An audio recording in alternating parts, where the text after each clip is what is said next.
You're listening to the Play Pouch. Welcome back, everyone. We are discussing today our top 5 female characters in video games. There's a few to choose, but because we are sort of seasoned veteran gamers, I can speak for myself, but I did kind of struggle to put this list together. I'm not going to lie, because not just wasn't really overly impressed with some of most of the female characters in games. How easy did you find your list? Hi everyone. So I think we should say firstly that the list is okay. So let's call it as it is. We are both two, in quotations, adult, straight men who can admire a lady's beauty. I'm being very PC here, Pete. You can Yeah, admire a lady's beauty.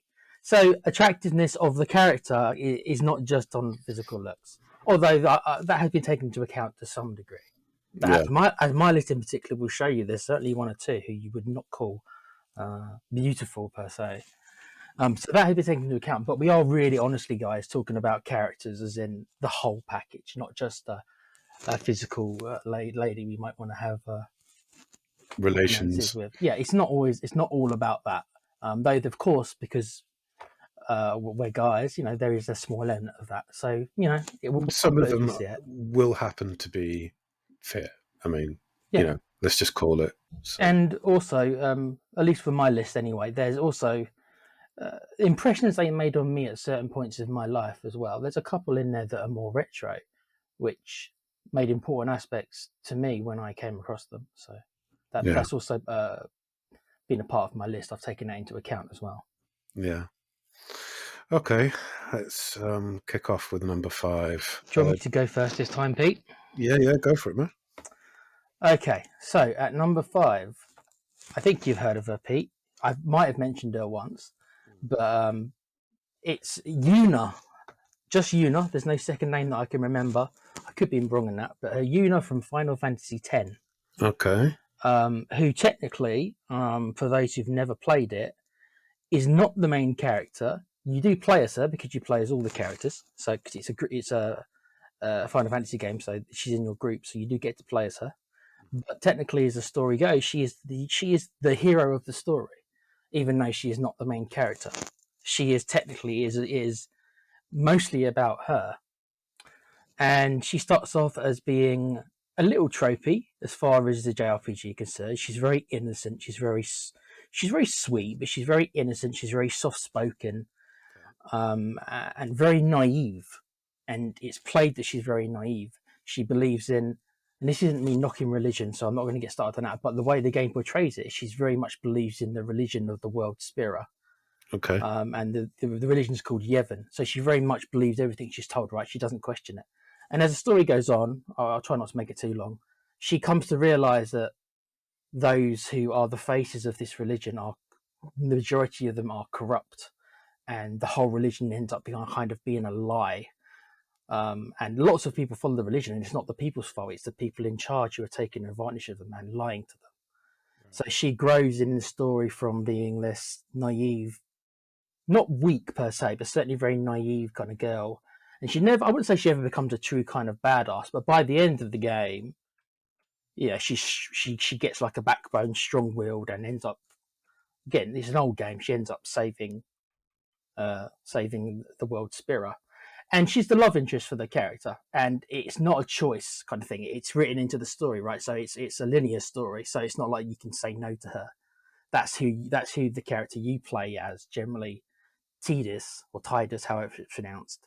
Yeah. So she ends up being the love interest, and it's a very good love story in games. So when I first came across this, Pete, I was about 20, 20, 21, 22. So I was on the younger side. And I put her at number 5, and I will admit that she only just about made it in, Okay. because I don't think that she is the best character ever. But my top 4, I class much higher than her. But she was bouncing around with a couple of other names that you might mention to grab that kind of last 5th spot. But no, she was a very good character, and she had a good character arc as well. So the woman that she turns into is quite a strong woman. by the end of it. So you see the transformation of her being a kind of naive girl into she grows up kind of in the game, and she's sweet and loving and that kind of stuff. She's a nice girl. She's I wouldn't ever really call her a badass. Like I said, she never really becomes a badass, but she just becomes determined. Her determination and her willing to sacrifice herself for the greater good is to be admired. So she's my number 5. Just about my Okay. number 5. All right. Cool. Cool. Yeah. Nice pick there. I mean, I haven't played Final Yeah, Fantasy yeah, X, but yeah, she sounds like a lovely person. yeah. Um, okay. So my number 5 is Tifa Lockhart. So, and no, it isn't for the 2 reasons that all of you might think it's it's about. But she's so strong-willed. She's so strong-hearted. I mean, she does have a very vulnerable side that she sort of lets Cloud know. But on the whole, when the shit hits the fan, she steps up to the plate and she kicks ass. Really, I mean, I'm basing this really on the Final Fantasy VII remake Part One, Yeah. just because of how she handles things in that game, and yeah, yeah, she's just like a real sort of tour de force of a character, really. It's almost a shame that she has a big rack because, It doesn't do it justice, do you think? well, I just think that people automatically get the Yeah. wrong picture, and that's not really what she's about. It's just she just happens to have, or she just happens to be well endowed. So, but yeah, no, she's absolutely lovely, and yeah, I mean, I did like her in the original Final Fantasy, Pete. yeah. Because newsflash, everyone, believe it or not, I actually haven't played the remake. Pete hates me for it because you want to talk about it, and Uh, I haven't finished it. But they make her a bit more proportioned, don't they, in the remake? So they have actually toned it down a little bit, haven't mm, they? No. mm, Okay, maybe not. no, her skirt is way too short as well, Okay. and Yeah. it's a Okay. wonder you don't see anything. But we'll leave it there. The makers were really clever with their camera work. We'll just Really, they put had it to that get out of way. their way. Okay. Yeah, they did. But no, Tifa's yeah, cool. yeah, Tifa's cool, mate. she's a lovely person, absolutely lovely, and that's my number 5. Okay, so my next up is number 4, and the 4 that I will name were a little bit far ahead. Like I said, there was only one spot which is kind of really kind of up for contention, which Yuna got. Okay, number 4, bit of a surprise, and this goes back to me saying that it's not about looks, because when I tell you this one, you're going to be thinking, you like that kind of stuff? The answer is no, but I can't help but admire the character. So this is completely and utterly about the character, not at all about the looks. Okay, sorry. Number 4, from the Mass Effect series. There's some freaks in it. Yeah, Liara Tassoni. to Sony. Liara Tassoni is her second name. I have to remember that. And it Oh, is the blue alien species that I'm struggling to remember the name of. Help me out here, Pete. What are the blue aliens called? The Asari. sorry, yeah, yeah, So yeah. they're all female, so it does count because their whole species is female. Now, my original choice when I played Mass Effect, I went with the typical hot girl Ashley, only to regret that decision much later on in the game, but I wasn't prepared to go back to the start of the game. When, as I got to know her more, kind of thing, right? And then I did do a playthrough much later on as the male shepherd, although you can be romancer with the female one as well. And I honestly believe, and this is the truth, that the character, if you played every option for each love interest character, I truly believe that Liara Tassoni is the character who loves Shepard the most. Okay. Yeah, I got that feeling a lot with Liara. I remember. Way more than Ashley, or way more than um, even even other characters like Miranda and Tali.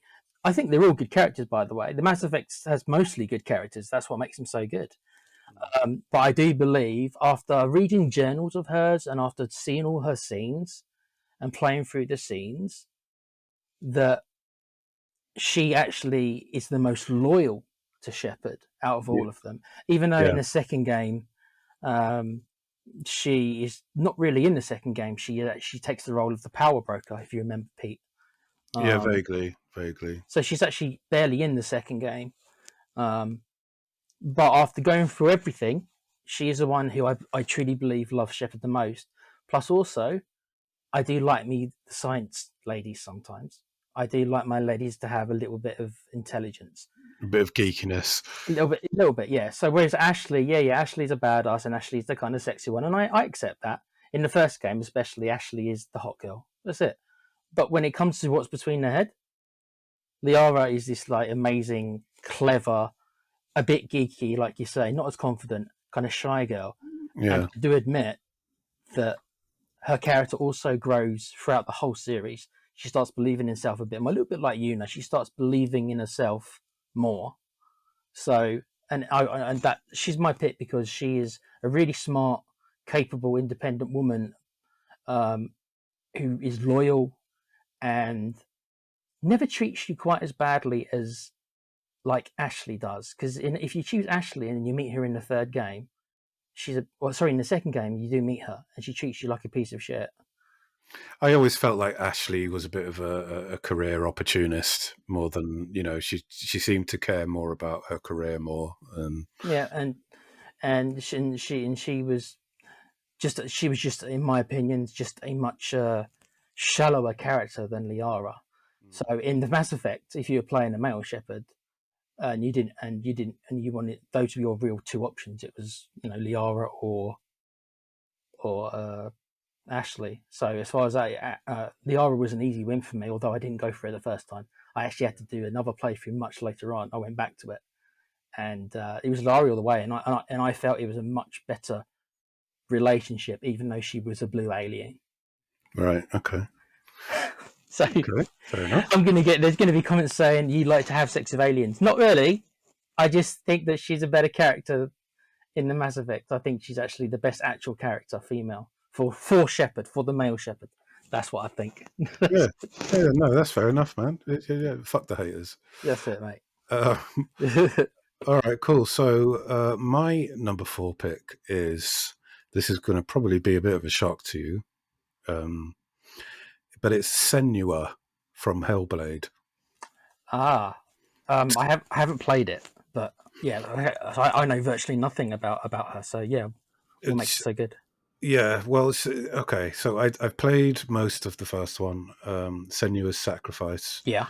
And she's basically based on a character called Iceni, Iceni, Queen Boudica. So she was basically like a Celtic goddess, but the reason why I like her so much is because essentially the game is it's kind of taking place in Senua's mind, in the lead character's mind. So she's dealing with a lot of psychosis. There's a lot of issues that she has to resolve in her mind. I think that there's she loses someone, or she's trying to find a member of her family, something like that. It has been a while since I played it, so I might get the story wrong. That's fine. But there's a lot of voiceover from her, and one of the reasons why I've picked this as number 4 is because of the technology behind the character. Very, very sort of cutting edge. There's a lot of, the lip syncing technology, the facial capturing, and the game itself as well is very moody, very sort of dark and nightmarish, and it I think it was the first of its kind in that it was just in terms of it being in her head, and it doesn't sort of, it's not like a shock reveal that it's in her head. I think you learn this pretty much straight away, right? And the developers worked very closely with a professor called Paul Fletcher from the University of Cambridge, and a couple of other experts on psychology and stuff like that. So it's a very much a sort of mental illness game. It's like this game was given to a lot of people who have mental health problems to help them overcome these problems and stuff. And so it's very much built around that essentially. And she's a very strong character. She's very determined. She's very bold, and she might come across as scared and all these kind of things, but the performance was so on point. You really felt for her, and I'm looking forward to playing the sequel whenever that gets released. Yeah, I think I remember. I remember the game coming out, even though I've never played it. I do remember it received some award, didn't it, Yeah, it for did. mental health? Yeah, There was I some. don't know. I Can't don't know remember what now. reward, but No, yeah, it got some award for something that was to do with mental health. I remember that. I'm gonna have to maybe give that a try at some point. Okay, yeah, Pete. No, that one. Yeah, no, that one's from left field for sure. yeah, Cool. very good. Okay. Okay. So, my number three is probably has a little bit in common with the last two picks. I guess maybe there's a growing trend here by what I like, I suppose, from characters. Okay. Okay, so number three is Lara Croft, Asterix, I thought you might be choosing her at some point. from the remakes, not the original uh, blocky, um, like they did with Tifa, made her chest size way too big than it could actually physically probably be possible. Yeah, Um, and the remake version of her is toned down. So yes, she's still well endowed, like you said, and she's still very attractive, very attractive. She's very attractive. I won't yeah, lie about that. Um, Mainly because they based it on a model, like I do with a lot of these games. They based it on a real life model. So um, that is there. I won't lie. So you look at her and you're like, oh, hello. But they actually treat her with respect because a lot of people thought, oh, it's just an attractive woman wearing not wearing not many clothes. The first game in particular, and I have played all three, and I did enjoy the series, but the first game in particular is the one that I'm really talking about because she literally is just a kind of a little bit posh, maybe. She certainly comes from a little bit of a privileged background, but she's just generally just like a kind of a student, like a archaeology student kind of thing, and she ends up being stranded on a remote island after like a shipwreck, I think. yeah, And to start with, it's the classic survival thing where you start with nothing. So she starts with nothing. And there is some scenes in it. I remember there being a big hoopla over one of the scenes where some guy kind of tries to rape her.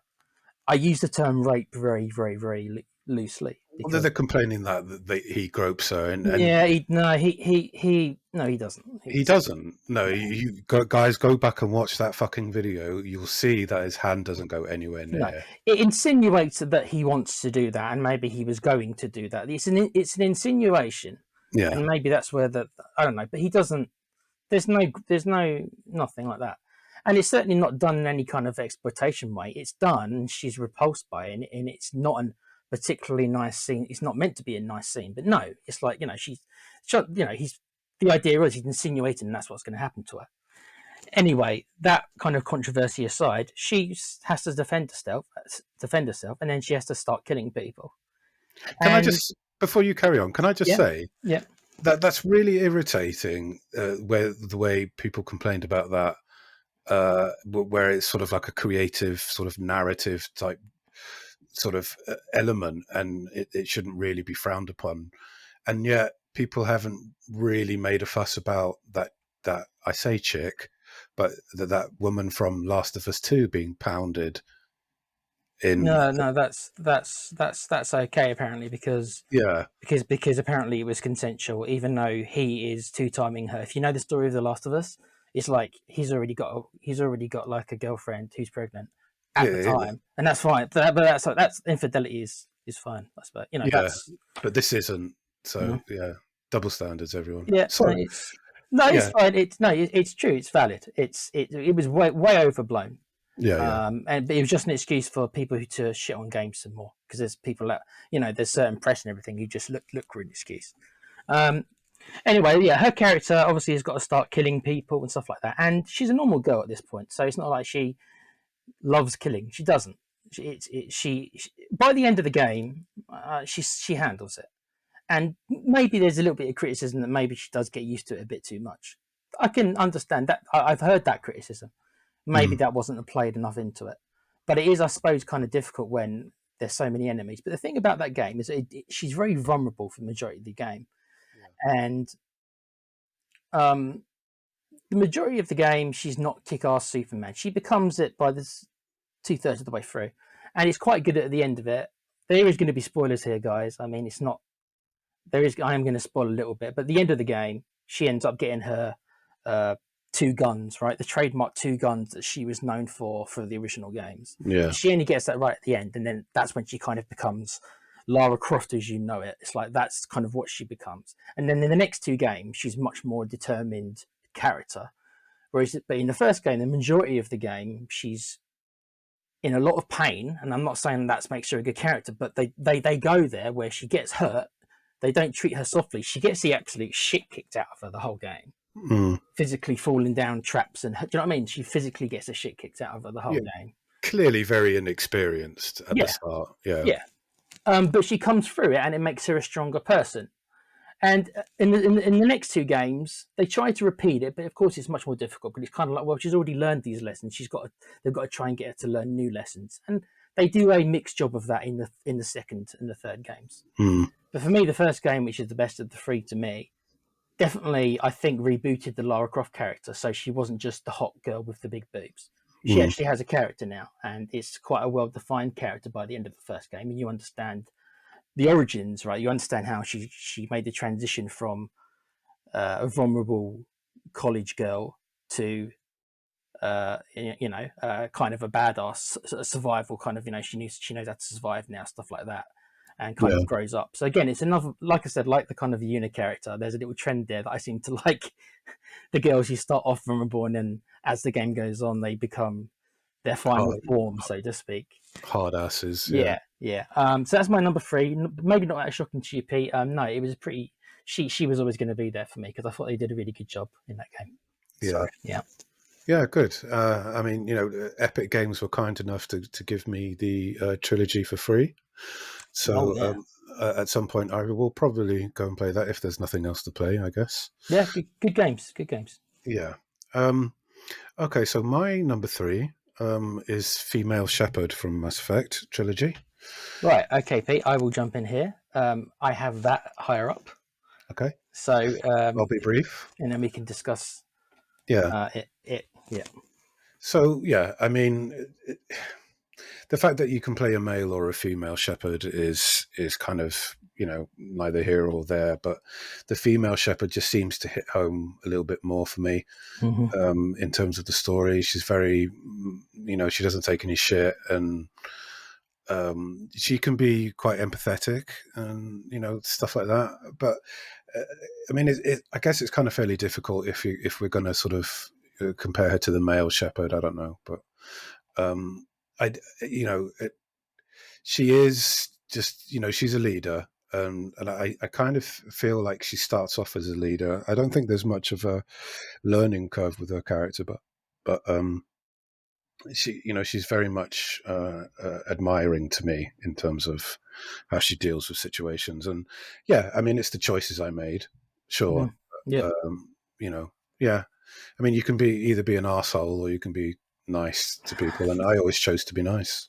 Yeah, and that's interesting when I mean, what we'll do, Pete, now is that we'll just talk about her because she was my number two anyway, right? So it's going to lead directly on.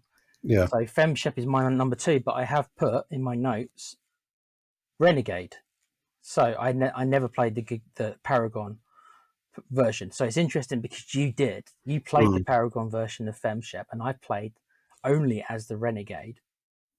And so I'm basing her as a much more colder, hard-lined character who basically was, to any D&D fans out there, chaotic good is her alignment in my mind. My favorite alignment for characters, full stop, is chaotic good, and that's how FemShep was to me, and that's how I played her. And just like you said, the voice actress Laura Bailey does a great job for a starter. Yeah. Really, and does a better job really than the male Shepard does, as far as I'm concerned, when it comes to delivering the dialogue. Yeah, I think so. So, and as you said, you can create her customly to a certain degree, although of course you've only got so many options. But playing as a renegade version of her, she just took control of the situation for me. And I do agree with you that I don't think there was a massive amount of growth, though, was there? She was always it felt like she was, I don't know about the Paragon version, this is why it's going to be slightly different for you. But the Renegade version of her, she stuck in my mind how I played her. She started off as a badass who didn't take no shit. Yeah. And ended the game as a badass who didn't take no shit. Started the game as someone who would get down and dirty and be morally corrupt a little bit for the greater good. Like, she wouldn't care if she played dirty, as long, she would drop down, in my mind, how I played her, she would drop down to their level and not care if for the greater good. She wouldn't mind doing that stuff. That was fine, but that was fine. And that's how I played the character. How about you for when you played her as a Paragon? Because I never played her as a Paragon. I've got no idea how different she is as a Paragon. I think it's kind of notable for a character that doesn't really have much of a character arc to be so admirable. But as you said, she'll get the job done, kind of no matter what, and that's what I kind of really admired about her. I mean, like, if it came down to blows, then fair enough, she'd whip her gun out. But she would always try to be diplomatic, and I would always try to talk people down. Yeah. I mean, for me, it was like violence was the last option, and if there was no other way, it'd just be like, oh, okay, all right, taste my bullets, basically, and you're going to lose. But I mean, I did try. And that is the big difference between the whole Renegade and Paragon options. Like with the Renegade options, remember when you in Mass Effect, I think the first game didn't have this, but the second and third did. You remember you got those kind of you could interrupt people by pressing the right trigger. Oh yeah.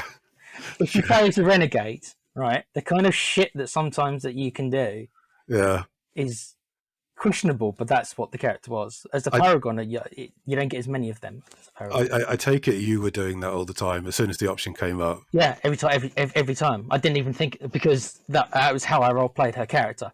It's like no. She really doesn't give a shit. She doesn't really give a shit. She doesn't. It doesn't matter to her as long. All that matters is the end goal. How you get there is irrelevant to her. Yeah, that's how I played her. So yeah, every time that came up, dude, I didn't even think about it. There was no hesitation. I hit the button right away. Whereas obviously, when you're playing as a Paragon, that was probably a much harder decision for you. Did you ever use the Paragon interrupt? I assume you never used the Renegade interrupt, would you? So, well, no. I mean, I might have used it once or twice throughout the trilogy, of course, when the situation required it. Just when you feel like it's right, you do it. But yeah, I would only say like 2 or 3 times for the Renegade trigger. But then I mean, the Paragon one would have obviously been done a lot more. I can't give you an exact amount, but I just I just remember the beginning of the second one and how awesome that was. I really loved the opening of the second one. Well, when he's trapped in the shuttle, do you mean? I mean, after that, after he quote unquote dies. No, the whole sequence, right from where you get control back and stuff properly, and you're given a new ship and stuff. But yeah, anyway, I mean, just I mean, like, it's a great trilogy, and the character Shepard is just and you can.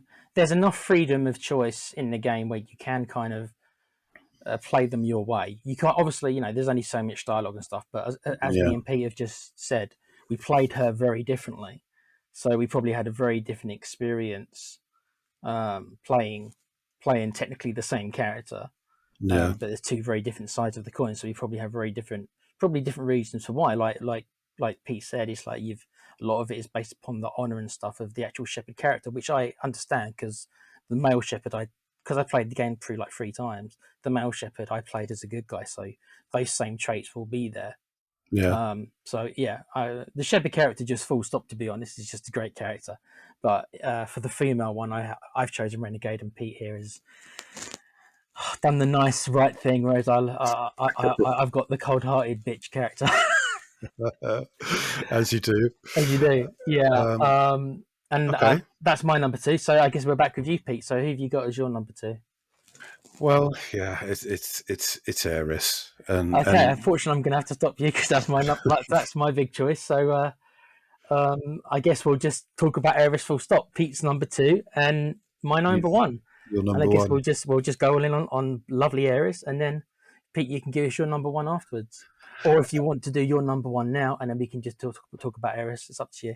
No, we'll talk about Eris now. Okay. And Well, and and in the UK, it's Eris. it's I mean, Eris. that's Everywhere how else we is remember her. Aerith. Yeah. Yeah, I I'm just going to come out and say that I completely fell in love with Eris. I just there was something about her that just was so attractive, and this was before the remake. Okay, everyone. Yeah. And so it is about her character rather than her looks. I mean, they've updated her looks now, of course, but And for the record, Pete, let's be honest, they've made a very beautiful version of her. And to be honest, if my imagination of the Aerith character when I came across her in '95, whenever it was, and I thought to myself, what would she look like? I think they did a very kind of a job making a very beautiful version of Aerith, which I think when me and you saw her in the red dress and everything in the remake, we were like, yeah, yeah, that is kind of yeah, she's beautiful and she had to be beautiful. That's how she came across in the original game. She came across the yeah. yeah. I mean, the way they did her in the remake was absolutely Yeah. fantastic. They made her very cheeky, Yeah. very very jovial, and very sort of chaste. I think is probably the best way of putting it. She was very playful, but not too Yeah, much. yeah. I mean, there's a lot of trauma with her character in the remake. I'm not going to go into spoilers, Yeah, please don't. but yeah, there's something that you discover whilst you're playing the remake, and it turns everything on its head, Really. and it just made me fall in love with her even more. And is this something that just wasn't mentioned at all in the original game? Is this something completely new just for the remake? This is something completely new. Okay. So yeah, you've yet to discover that, but it's just her character. She's disturbed by something, and she doesn't understand, and it's very attractive, a sort of character, and she can hold her own as well. She's the sort of the mage of the team. She heals people Yep. and pulls off these really fantastic moves and stuff like that. And yeah, I mean, like the way the remake brings her character in, and the sort of the chapters involving her, just you can't help but fall for her, really. So Yeah, I mean, when I first came across her, I'm 15 or so, maybe slightly younger, mm, and as I've mentioned in a former podcast about the impact Final Fantasy VII had on me, and she plays a large role in the impact it had on me, because I too, like you did, I certainly fell for her based upon, and it sounds weird saying, I'm sure, it sounds weird saying, because all she was at that point was pixels, because yeah, the graphics were what they were, but it was the character, and it was all about the character, and it was the contrast of the character to I think anyone else, because you had Tifa who was a little bit stoic. Tifa was always that's why Tifa didn't make my list. I liked her, but I thought she was always a little bit stoic to me mm, yeah, compared to Aerith, who was playful, fun, and was like a beacon of hope in this kind of dreary world where everything's, they live in poverty and everything. And there's Aerith selling flowers and trying to liven up, trying to bring hope to people in the most silliest and smallest of ways, just by selling them a flower or giving them a flower. yeah. And It's very sweet, it's very sweet and very innocent. And you might say, if you look at it nowadays, oh well, that's not for a 15-year-old kid or whatever age I was. That was pretty powerful to me right then, because I still considered myself, maybe I was a late bloomer like you, Pete, mm, when it comes to innocence, I suppose. And to have that I mean, the rest of the game was mostly bad things happening, but she was always that. She never really changed either. I guess she didn't. Again, There's going to be spoilers. She doesn't, because she only survives half of the game. I suppose you might say the character growth. There's a little bit where she kind of, in the end, she sacrifices herself. Whether or not this happens in the remake, we don't know. But in the original game, she kind of knows she's gonna. She knows she's gonna die when she starts showing. When she goes to Cloud in his visions, in the original games, she knows right then. I'm convinced that she knows that what the future is for her. She knows that she has to die and technically sacrifice herself, Yeah, so that the last materia, holy, isn't it, yeah, will save the world at the end. So, and that's character growth because she's an ancient, isn't she? So she kind of almost denies being an ancient. She doesn't want to be. There's scenes in the original game when she's a little kid and she's denying that she's an ancient, and the Turks are always trying to chase her. yeah. And she keeps denying. She keeps kind of running away from that kind of responsibility, even after her mum dies. Does her mum die? Am I getting that wrong? Maybe the mum doesn't die. She does die. She does die. Okay, Yeah, yeah. So you can say that is the character growth for her, is that she eventually takes the responsibility of what she is and is brave enough to face the fact that she has to sacrifice herself. yeah. And of course, there's always that kind of bittersweet moment because she definitely is much more playful towards Klaus than Tifa is. Tifa's reserved and stoic. So throughout the most of the time in the game, she's very flirtatious with Cloud. So it looks like that, that she's the love. She looks like that she's the kind of the love interest of the game. And of course, it turns out that she dies, and you end up with Tifa, and you don't really get a say in that. That's the way that they work. So you don't get a say in that. Cloud ends up with Tifa. That's the kind of canon. That's what happens in the game. But I wanted Aeris, and they did everything they can to make Aeris, I think, much more fitting for Cloud, because Cloud was reserved as well. So you've got Cloud and Tifa, who are both reserved, both a bit kind of stoic, and then you've got a very confident, playful Aeris that can bring emotions out of Cloud that Tifa just never could. Well, that's what happens essentially. Is that it's Aeris that changes Cloud. Yep, 100%. It's not Tifa. It's when they're spending their time alone together, Aeris and Cloud. Cloud ends up opening up. Yeah. But yeah, I mean, it's such a fantastic story anyway, and yeah, I'd be spoiling if I said anything more than that, and I'm eager for you to play the damn game. I know. I will, I promise. Yeah. Okay. So moving on to my Oh, number yeah, so one. it's your one, yeah. So who have you got above? Oh, this will be a good one, Pete. Who have you put above Aerith? Yes. It's got to be Claire Redfield from RE2. Really? Okay. Yeah.